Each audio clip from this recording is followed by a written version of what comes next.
Hi everybody, welcome to Venus Fridays when Love Speaks. Today we're going to talk about how Venus can help you when you are depressed. And I think this is important because a lot of us think that when we are feeling down, we have to find big things to do to make us feel better. That there's something wrong if we're feeling not together and that we have to put on a show of some kind. But it's not true. And I want to show you that not only is it not true, but there's things that we can do to make small shifts. And we're just talking about the need to acknowledge our feelings and then do tiny things, incremental things to move us to a better space. Okay? So I want to make this point to you also that astrology is very relational. I mean, if we didn't exist in the world with other people, a lot of astrology would be more based on predicting as opposed to creating understanding, right? So a lot of the astrology that we do is based on creating understanding with how we relate to other people, based on knowing ourselves, right?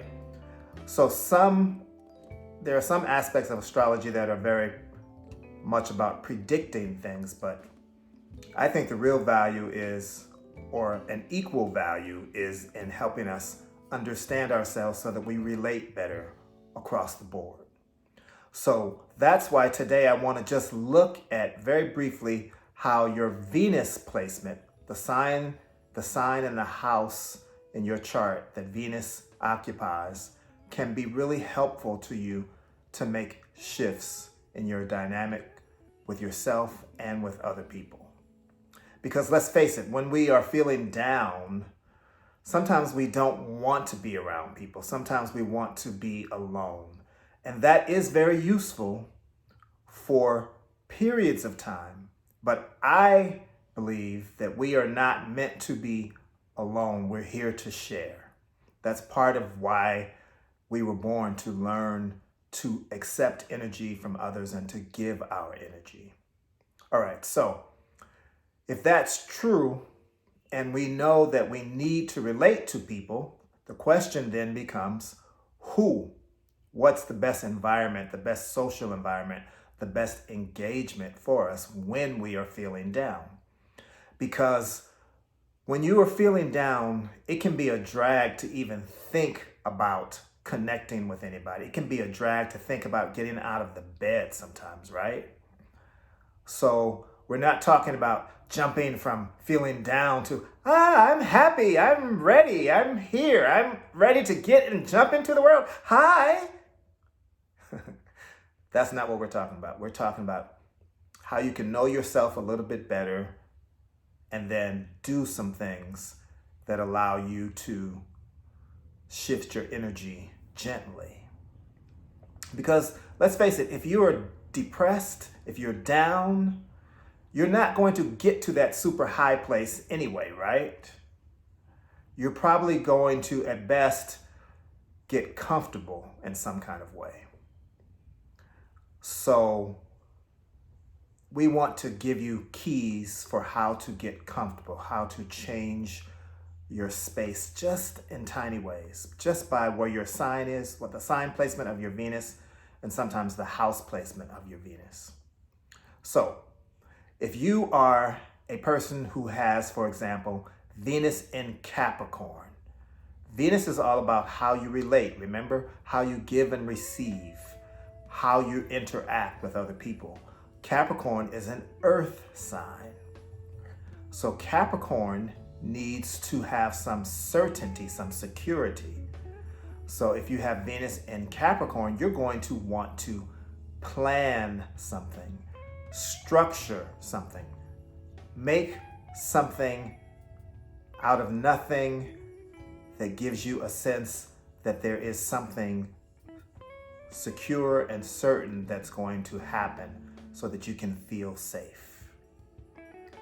If you have Venus in Aries, you're going to want to do something that makes you feel vigorous. So exercise what will make you feel better.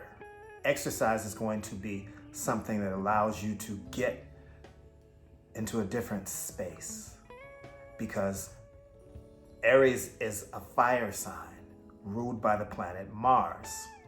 So if you are a Venus and Aries person, you're going to want to get out and be vigorous, do something athletic or something that requires you to exert yourself.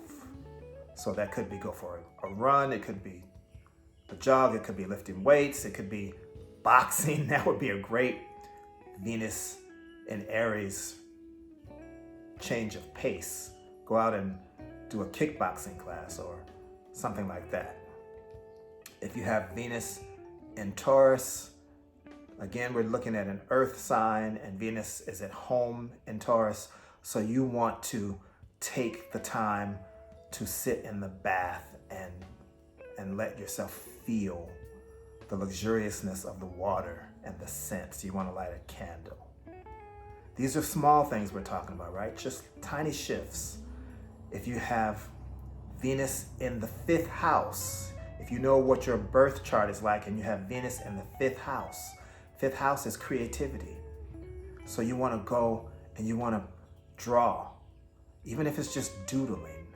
You want to take some time to doodle so that you can feel better. If you have Venus in the 5th house, that's also the house of children. So you want to do something that relates to children. Doing something with children will give you joy if you're down. What about if you have Venus in the 7th house? If you have Venus in the 7th house, that means you want to feel a connection to someone one-on-one that makes you feel appreciated. So go out and find someone who you appreciate and say, hey, I just want to share with you. I just called up to say hello, not because I needed anything. I just wanted to reach out to you and tell you how much I appreciate you. You see the subtle difference there? If you go out and say, I appreciate you, then that immediately creates a response where the other person says to you, oh, thank you, I appreciate you. What are you doing? And then you, without going into detail, you say, I'm just sitting here and just wanted to just reach out. No big deal. And if it's appropriate and that is a friendship that allows you to talk more, go into it more. We're talking about tiny shifts now. So if you have Venus in Scorpio, you need someone to make you feel that they have got your back and they are down for you if no one else is, right? Scorpio's a water sign. It needs to know, it needs to feel that there's someone who's down for you no matter what, right? If you have Venus in Sagittarius, you need to go on a little trip. You need to travel. If you have Venus in Libra, you need to write a poem or listen to some music. If you have Venus in Aquarius, you need to think of something new and different. You need to envision something that is new and different. If you have Venus in Pisces, you want to go and get into a body of water. You want to walk by the beach. You want to go sit by a lake. Venus in Cancer, you need to cook a meal for someone. Venus in Leo, you need to make sure that you are either inspiring someone or someone is reminding you of what you have done that is important. Gemini, you want to go talk to somebody. You want to just have a basic conversation where you're just talking about something, gossip even, as long as it's not, as long as it's not something that is malicious, right? And is that everyone? Virgo, you want to fix something. You want to go fix something. You want to go work on putting your hands on something and analyzing it and making it better. I hope I got everybody. But the point is, when you are down, you just need to make tiny shifts. You don't want to pretend. You don't want to act like you are superwoman or man. And you don't want to act like you're going to be totally better and on a high when you know you're not. But find someone to connect to that gives you a shift of energy in a tiny way. Do something with yourself that gives you a boost in a tiny way. And when you feel that tiny shift, if nothing else, it empowers you to know that, hey, I can make a difference in my own circumstances, despite the challenges that I'm facing. And of course, if you don't know your chart and you'd like to know about your Venus and how you relate, and you need some help with that, you can always reach out to us here at Astrology.